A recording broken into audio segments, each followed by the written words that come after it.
ミルトンチャンネルです。今日は私のエブリィの車の発電機を純正 60A から 95A にアップグレードさせてみました。その交換したオルタネーターがこちら。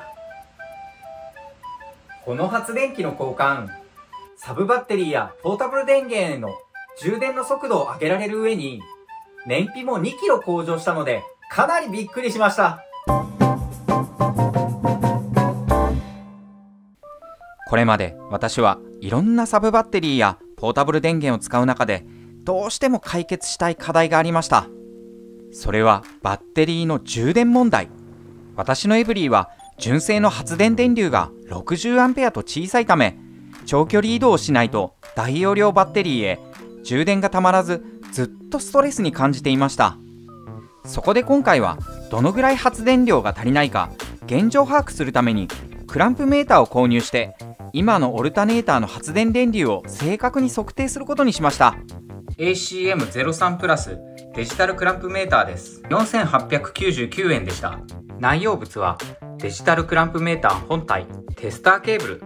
英語の取扱説明書。こちらは日本語記載はないので Google トランスレート等で確認しながら使う必要があります。そして収納ポーチ。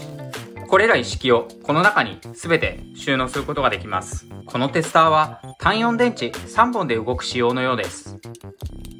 使い方はとても簡単で、まず電圧は V の部分に合わせ、この黒と白のテスターケーブルを、黒いケーブルはコムの部分に、赤いケーブルはインプットの方に挿して、これでバッテリーに当てれば電圧を測ることができます。次に直流電流の測り方ですが、この 40A もしくは 400A のところに数字を合わせて、このクランプを開き、ケーブルを挟んで計測します。通常 Amazon でよく見かけるクランプメーターは基本的には交流用なんですが、このクランプメーターは直流電流もクランプして計測できる優れもので、 ACM03 プラスという型番のものは直流電源のケーブルをクランプメーターでケーブルをクランプするだけで直流電流も測れるようになっています。この挟んで計測するというのがとても楽で、ケーブルを血栓したり被膜を剥いたり、そういった作業が一切ないので、このクランプメーターはとても便利です。このクランプメーターを使って車の発電機の電圧と電流を測定していきます。今日も非常に暑いです。実際に電圧を測るには、このプラス極とマイナス極の部分にエンジンをかけた状態で電圧を測っていきます。バッテリーのプラスとマイナスの部分にテスターを当てて計測します。 14.42V を計測しました。これはオルタネーターの発電量が正常値の場合 13.5V から 14.7V なので、この 14.42 という値は正常値です。次にオルタネーターの B 端子にケーブルをクランプさせ、電流を計測していきます。そしてオルタネーターの B 端子はこの部分になります。エンジンをかけクランプメーターで B 端子を挟みます。発電機のこの部分がベルトで回っています。何もつけていない状態では 15A 程度挿しています。次にヘッドライトをマックスの明かりに、発電量は 28A 程度。エアコンをマックスで回します。エアコンをマックスで回した時の値は 50A 弱。ホールド機能を使ってホールドを押したので一旦エンジンを切ります。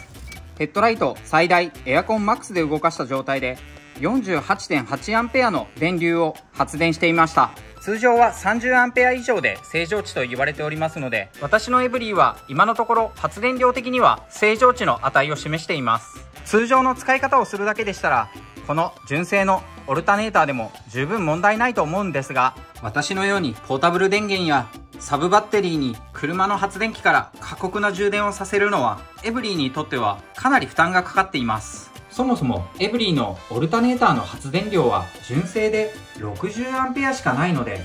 先ほどのようにヘッドライトをマックス、エアコンを最大で動かしてしまうと 50A 弱の電気を食ってしまいます。これを考えると残り 10A 程度の余力しかないので、これまでずっとオルタネーターのアンペア数をグレードアップさせたいと考えていました。そこで見つけたのが寿パーツのオルタネーター。これはキャンピングカービルダーのステージ21さんでも導入されている高出力のオルタネーターで、私のスズキエブリー DA62W は 95A まで出力をアップすることができて、38,610円で購入することができます。この商品はリビルド品ではあるんですが、車両から外したオルタネーターを寿パーツに返却することで、このお値段で購入することができるようになっています。この38,610円というお値段は、通常検索すると 95A のものがネットでは64,000円程度しますので、そういった意味ではかなりお買い得なお値段だと思いました。この寿パーツのオルタネーターは、高出力オルタネーターに交換してもアイドリングストップやコンピューターの誤作動はなく、高出力オルタネーターに交換してもディーラーのメンテナンスも受けられるようなので、安心して交換してみることにしました。ずっと欲しかった荷物が届きました。箱にはコアの返却は2週間以内にお願いいたしますと書いてあります。内容物はオルタネーター本体、オルタネーター交換時の注意事項、使用済みコア返却シートと製品保証書。使用済みのオルタネーターは返却する必要があるので、着払いの送り状もついています。早速取り付けていきます。コンソールボックスを外していきます。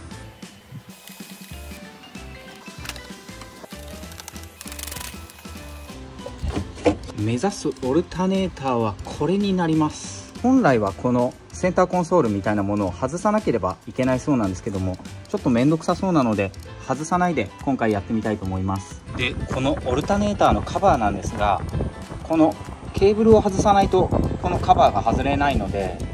このケーブルをいきなり外してしまうととても危ないので、一旦バッテリーのプラスとマイナスの極を全て外してしまいます。バッテリーはマイナス極をまず外します。プラス極を外していきます。続いてこのオルタネーターのこの B 端子と呼ばれる部分を取り外していくんですけども、バッテリーを外した直後はこの車自体にバッテリーから供給された電力が残っているそうなので、10分程度放置してこの B 端子を外していきます。10分後、この B 端子のこの部分 10mm のレンチで外れます。取り外せました。次にこの B 端子の下にあるこのカプラーを取っていきます。このカプラーは結構硬いので気合を入れて押して引っ張り上げます。取れました。このオルタネーターはこの黒い部分がケースになっているんですが、10mm のナットも2つとも外していきます。この緑色の部分の結束バンドがついていて、このケースの部分と結束されているので、このままではオルタネーターからこのケースを外すことができません。なのでまずはこの緑色の結束バンドを一旦切ります。でこの結束バンドはなかなか切りづらいので、ニッパーで切っていきます。中のケーブルを傷つけないように切っていきます。はい、切れた。これでこの部分が外れてフリーになるので、この部分なんですけれども、これがケーブルとこのオルタネーターのケースとくっついている感じになっているので、まずはこのケーブルをこのように横にすればこの金属の部分と外れるので、こちら側に引き出して取り外します。ゲリラ豪雨が降り始めました。この部分に切り欠きがついているので、このようにして持ち上げて外すようです。カバーが外れてむき出しになりました。オルタネーター自体はこの部分を指すんですが、オルタネーターの奥にこんな感じでベルトが止まっていて、この部分とこの部分のベルトを2本動かすことによってこの部分で発電するようになっています。そしてこのオルタネーターを外すには、この辺の金具、この金具を取る前にこのベルトも取り外さなければいけないので、これを取り外しやすいように、まずは一旦整備がしやすいようにこの前方のバンパーをまず取ってみることにします。このバンパーを外すには、この部分とこの部分のボルトを緩めてヘッドライトを取り外す必要があるので、ヘッドライトを取ります。ボルトを取ったらあとは引っ張るだけでこれが取れます。ヘッドライトが外れたらカプラーを外してヘッドライトを取り外します。反対側のヘッドライトも同様に外します。バンパーについているこういったビスを全て取り外していきます。車のバンパーの裏のこの部分についているこのビスも外していきます。反対側のこの部分のビスも外します。これでバンパーが外れるはずです。バンパーを取り外すとこんな感じ。今回はフロアジャッキとこのリジットラックも購入したので、これを使って車体を持ち上げてオルタネーターを交換していきたいと思います。このフロントガレージを取り付ける位置はフロントサスペンションフレームと呼ばれるこの部分になるとのこと。これでガレージジャッキで車体を持ち上げます。実際の車体の位置としてはフロント側のタイヤとタイヤの間のこの部分にジャッキをかけて持ち上げるような形です。フロアジャッキの指定位置はちょっと分かりづらいんですが、この横の棒の部分になります。ちなみにこの2箇所の丸の部分は牽引用のフックをかける部分です。下のこのカバーなんですけれども、このカバーがあることで車体の下の全体像がよくわからないので、一旦このカバーを外してみます。カバーはプラスのビスで止まってるだけなので、ビスを外していきます。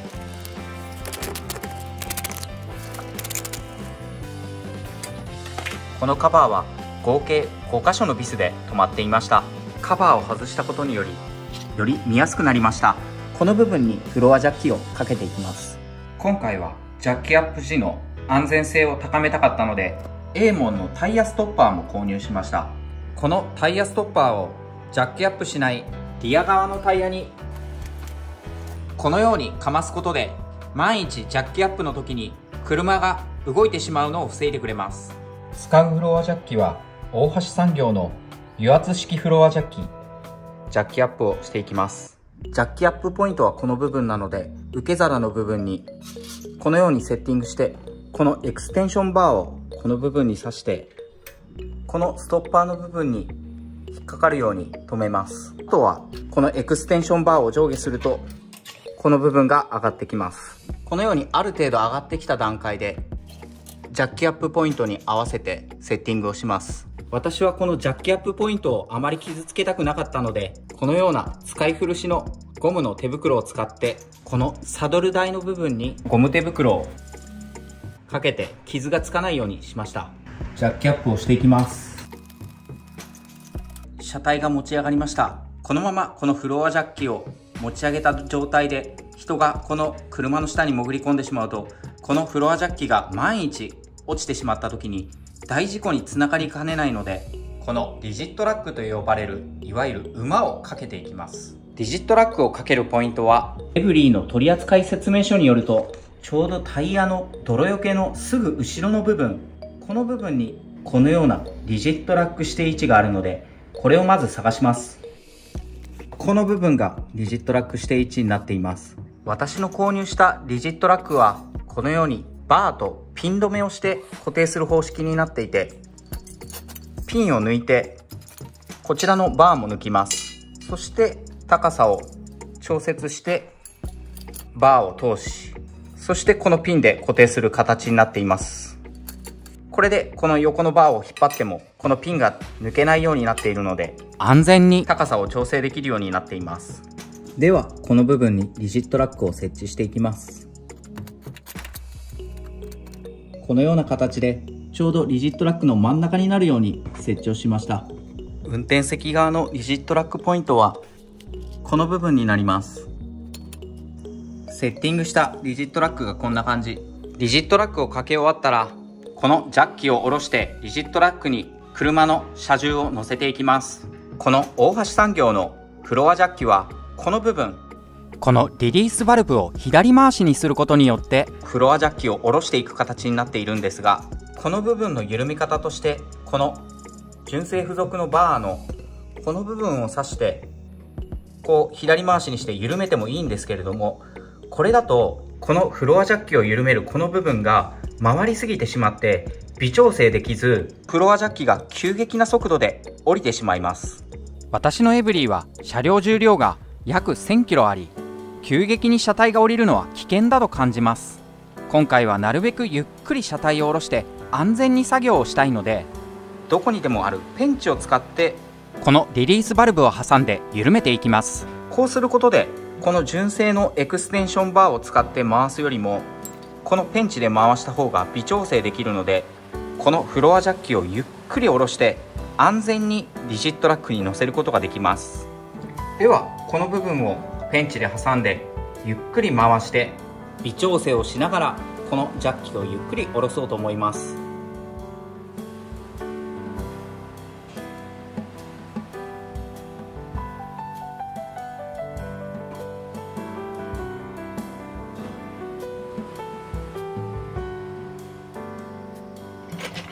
2つのリジットラックにいい感じに乗せることができました。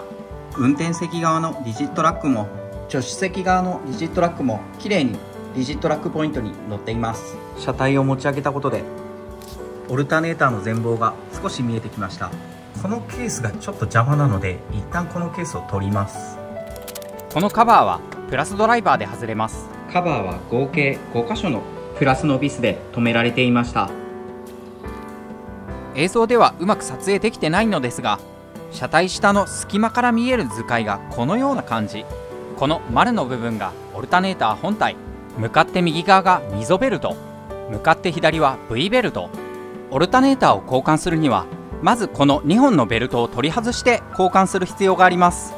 もう一度車体上部からオルタネーターを詳しく見ていきます。このオルタネーターなんですけれども、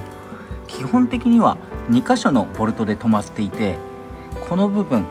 こちら側から見るとこの部分ですね、この部分とあとはこの下にある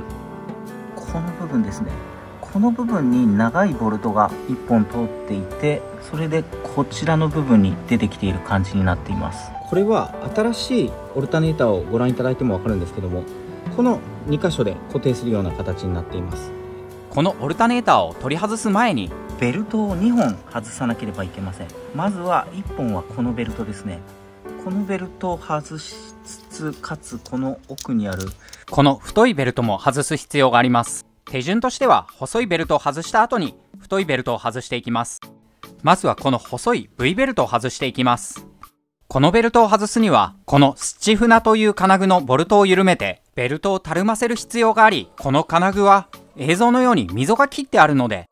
この部分でこのコンプレッサーを上下させてベルトを緩ませる方式です。このコンプレッサーを固定しているのはこのスチフナの部分とこちらのコンプレッサー側の下にあるボルトを緩めて、これが上下に駆動するようにしてあげなければいけないんですが、それにあたってここに太いホースがあって、このホースがあることによって電池が中に入れられないので、まずこの太いホースを一旦外したいと思います。このカプラーも邪魔ですので、これも外していきます。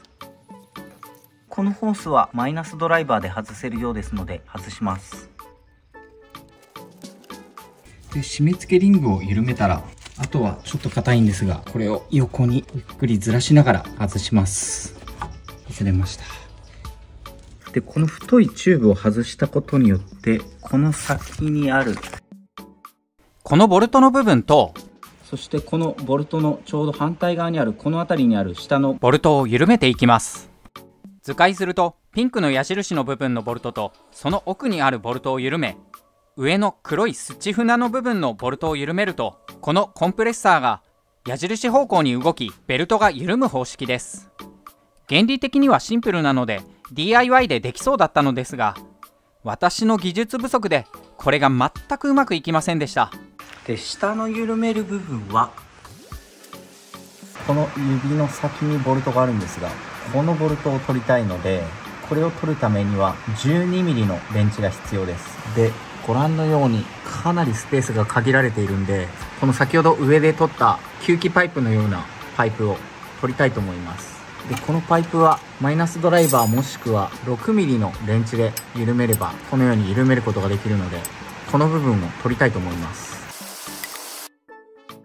上から取った方が取りやすいので運転席に移動。下から取るとかなり取りづらかったので上から取ることにしました。取れた。取れました。こんな感じになっています。再び車体下に潜りボルトを緩めていきます。このベルトを外すためにこの部分にあるボルトをどうしても緩める必要があるんですが、このボルトが全然取れません。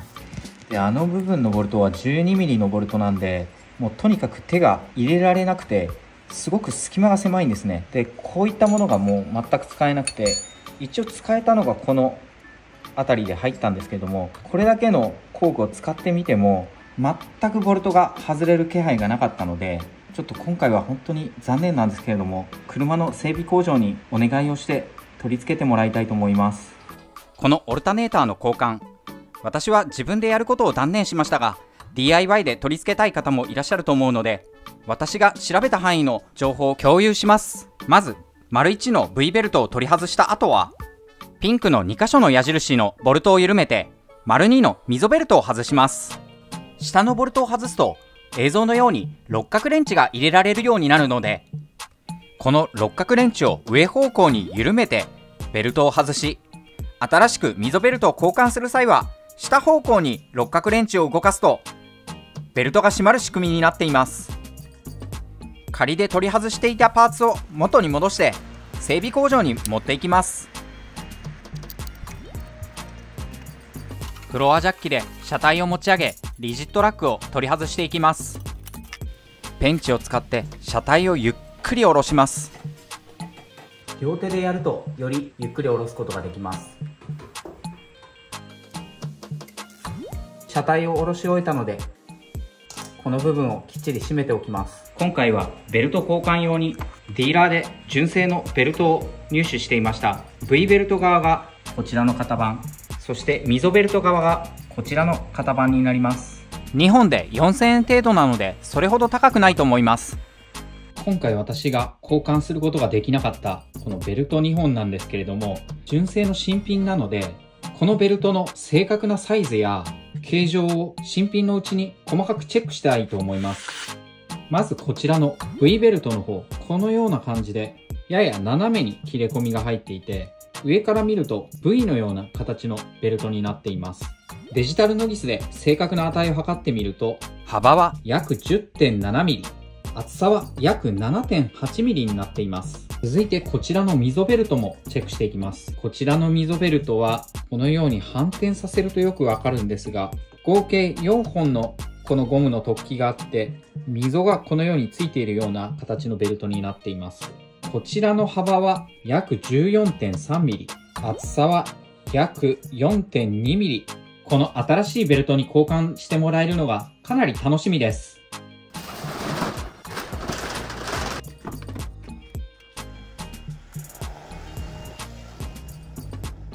整備工場から戻ってきました。残念ながら整備工場の中は撮影禁止だったので、施工の様子は撮れてないのですが、無事交換してもらいました。所要時間はこの3つを交換して約2時間程度。私は丸1日かけてこの V ベルトのボルト1本すら外せなかったので、やっぱりプロの仕事はかなり早いと思います。今回の工賃は2時間の作業で消費税込み2460円でした。外してもらったオルタネーターは全体的に多少サビですとか汚れがたくさんついているんですが、ベルトを回す部分もガタつき等がなくしっかりしています。これは13万キロ乗ったオルタネーターにしてはかなり状態が良い方なような気がします。カプラー部分も特に割れたり劣化しているということもなく、この B 端子の部分もサビ等もなく綺麗な状態で保たれています。純正オルタネーターについているシールの型番がこれ。交換してもらったオルタネーターは元箱に入れて着払いで返却します。この寿パーツのオルタネーターは万が一使用中に故障が起きても1年または2万キロの現品修理対応がついているので、そういった意味では安心です。今回は自分で交換できていないので新旧のベルトの比較はできないのですが、古いベルトの形状を詳しくチェックします。約13万キロ乗ったベルトはこのように表面が少し湾曲していて若干細くなったような印象があります。溝ベルトの方はもっと特徴的で、新品はこの溝の部分がこのように深くなかったんですが、13万キロ乗った溝ベルトはこのように溝がものすごく深くなっています。ひび割れ等は発生していないのでまだ使用できる限界には達してないと思うんですが、それでもこのように細くなりましたので、今回は交換できて本当に良かったです。使用済みベルトの横幅や厚さを測っていきます。まず V ベルト、横幅 9.4mm。 これは新品の V ベルトの横幅が 10.7mm でしたので 1.3mm ほど細くなっていることがわかります。次に V ベルトの厚さ約 8.3mm。 これは V ベルト新品の時の厚さが約 7.8mm でしたので 0.5mm ほど膨らんでいるような形になっていますが、このような値が出た原因としてはこのベルト上部の湾曲、この湾曲部分で約 0.5mm ほど厚くなったような感じで計測されたんだと思います。次に溝ベルトのサイズも測ります。まず横幅約 14mm。 これは新品の溝ベルトの横幅が 14.7mm だったことを考えると約 0.6mm ほど細くなっています。次に溝ベルトの厚さは約 4.1mm。 これは新品溝ベルトの厚さも 4.1mm だったので溝ベルトの厚さは13万キロ乗ってもそれほど変化していないことが分かりました。今回はオルタネーターの交換のついででベルトを交換しましたが、これを交換しておくことでいきなりエアコンがつかなくなったり車が突然動かなくなったりそういった心配が減りますので、そういった意味では今回交換できてよかったです。新しくなったオルタネーターをチェックしてみます。こんな感じですね。ちょっとオルタネーターのこの B 端子が刺さる方向は変わってしまったんですが、きちんと整備工場の方がつけていただいています。そしてこの奥にあるベルトも確認してみます。こんな感じで、これが溝ベルトの方、そしてこちらが V ベルトの方なんですが、綺麗につけていただいてます。やっぱりプロの仕事は違いますね。新しく取り付けてもらったこのオルタネーターがどのぐらい発電してくれるかをエンジンをかけて電圧を測定します。問題なくベルトも回っています。電圧測定します。約 14.26V、 発電電圧としては正常値だと思います。次に電流を測定します。何もつけてない状態で約 17.5A。 次にライトマックス、ライトハイビームで動かした際の発電電流 27.8A。 これは交換前のオルタネーターが 28A 程度発電していたのでほぼ同じぐらいと言えます。エアコン冷房マックスで動かしてみます。クーラー全開、ライトもマックスで動かした時の発電電流は 43.4A。 このオルタネーターの最大発電電流は 95A なのであと半分ぐらい余力があります。念のため下からも見てみました。かなり狭い場所なんですが、こんな感じですごく綺麗に交換してもらってます。本来はこの部分の上と下のボルトを緩めて溝ベルトも緩めたかったんですが、今回はそこまで至りませんでした。このベルトの部分をむき出しにしてしまうと、ここにホコリや砂等が入ってベルトを傷める原因になるので、取り外したアンダーカバー2つも元に戻しておきます。下回りは元に戻りました。いい感じですね。一旦取り外していたオルタネーターのカバーなんですけれども、このカバーも取り付けていきます。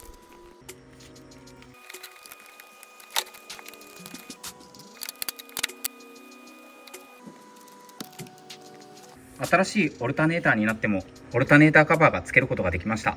これならゴミやホコリもガードしてくれるのでオルタネーターも長持ちしやすそうです。新しく 95A にアップグレードしたオルタネーターとこのレノジーの走行充電器を使ってサブバッテリーに充電をしてみたいと思います。このレノジーの走行充電器はオルタネーターの発電量に対してこの走行充電器からサブバッテリーに充電ができるようになっているんですが、車の走行中は発電量がとても多いのでサブバッテリーへの充電が 500W 程度を指すこともあったんですが、その条件としては走行している速度が60キロから70キロで走るのが一番最も発電していました。これはアイドリングをしている状態ではサブバッテリーへの発電量が 100W から 200W までに落ちることもあったので、今回オルタネーターをアップグレードさせたことによってアイドリングしている状態でどのぐらいサブバッテリーに発電してくれるか、レノジーの DC ホームアプリを使って詳しくチェックします。この充電にあたっては車のバッテリーのプラス極とマイナス極からそれぞれ走行充電器にこの下を這わせてこのように走行充電器に接続をしているので、このままエンジンをかけてアイドリングした状態で発電量を細かくチェックしていきます。エンジンがかかってオルタネーターが動き始めました。 DC ホームアプリを詳しくチェックします。おー、マジか。アイドリングで 568W 出てます。こんなこと今までに一度もありませんでした。すごっ。めちゃめちゃ発電してます。やば。今このバッテリー 100W のリン酸鉄リチウムイオンバッテリーなんですけれども、今までで最高記録ですね。 568W。 アイドリング段階では、出ても250から 60W ぐらいでしか出てなかったので、これは60キロから70キロぐらいで走っている高速走行時の発電量ぐらい充電できています。充電のアンペア数も 37.87 アンペア充電されています。めちゃくちゃ速いです。やば、すごいなこれ。1分ほどアイドリングさせていたんですけれども、1分で 1% ほどバッテリーの残量が増えています。やっぱり速いですね。これ全然違います。今回はこのオルタネーターの交換で結局自分では DIY で取り付けできませんでしたが、アイドリングでも 500W を余裕で超える発電量があって、この 95A のオルタネーターに交換できて本当に良かったです。新しいオルタネーターでサブバッテリーへの充電を走行充電で試してみたいと思います。このバッテリーのバッテリー残量は現在 33.49%。 アイドリング時で 500W 以上楽に充電できていましたので、走行充電でもどのぐらい充電できるか検証してみます。それほど混み合っていない一般道を走行した結果、気温33度でクーラーをつけている状態でも最大 627W、45.89A で充電されていました。これは以前使っていた 60A のオルタネーターが最大でも 420W 程度しか発電しなかったことを考えると、今回交換した 95A のオルタネーターは純正のものより 200W 以上も多く充電できるようになったので、今回の施工は大成功かもしれません。1点だけ今回の施工では燃費の悪化が気になるので、それも細かくチェックします。ガソリンを満タンにしたのでメーターをゼロに合わせます。これで満タンから次の給油まで何リットル消費するか燃費を計測します。はい、ガソリンを入れて 73.7 キロまで走ってきました。バッテリーは1時間程度で充電が 99.8% になって、ほぼ充電が止まっているような状態でした。この 73.7 キロ走った燃費を測るために、これからガソリンを満タンに入れて燃費を計測します。満タン入りました。はい、今回の給油で 5.46 リットルガソリンが入りました。走行距離が 73.7 キロなので、73.7 キロ割ることの 5.46 リットルで 13.49。燃費上がりましたね。結構これにびっくりです。マジか。燃費良くなりましたね。13.49。普段私都内を運転するときにだいたいこの車で11キロから12キロの間で運転しているんですが、今回74キロ弱運転して1リットルで約 13.5 キロ走れました。これかなりすごいですね。オルタネーターのアンペア数を60から95アンペアにすることによって、まさか燃費が良くなると思いませんでした。ちょっとこれはびっくりです。私の車の燃費は普段11キロから12キロですので、間を取って 11.5 キロと仮定しても、今回の燃費 13.5 キロと比較すると、13.5 キロ引くことの 11.5 キロですので、約2キロ燃費が良くなったことになります。この2キロという数字、一見するとそれほど大したことないように感じるんですが、13.5 割る 11.5 をすると 1.1739 となりますので、約 17% 近く燃費が向上していることになります。この燃費向上の理由をネット検索したところ、容量アップしたオルタネーターを使った方が発生電流が大きいので早くバッテリーの充電を終えられるそうで、容量アップオルタネーターの方が抵抗が下がることでエンジンの回転数が以前より低下して燃費が向上する可能性もあるそうです。今回はたまたまこういったデータが取れただけかもしれないので、今後車中泊で気になることがあればまた動画でお伝えしたいと思います。今回このオルタネーターの交換にかかった費用は 95A オルタネーター送料税込みで 38,610 円、鈴木純正ベルト2本約4000円、オルタネーターベルト交換工賃2万460円、合計約6万3000円程度で交換可能です。金額的にはそこそこの値段ですが、燃費も2キロ良くなってサブバッテリーへの充電も 200W 増えて早く充電できるので、個人的には交換できて本当に良かったです。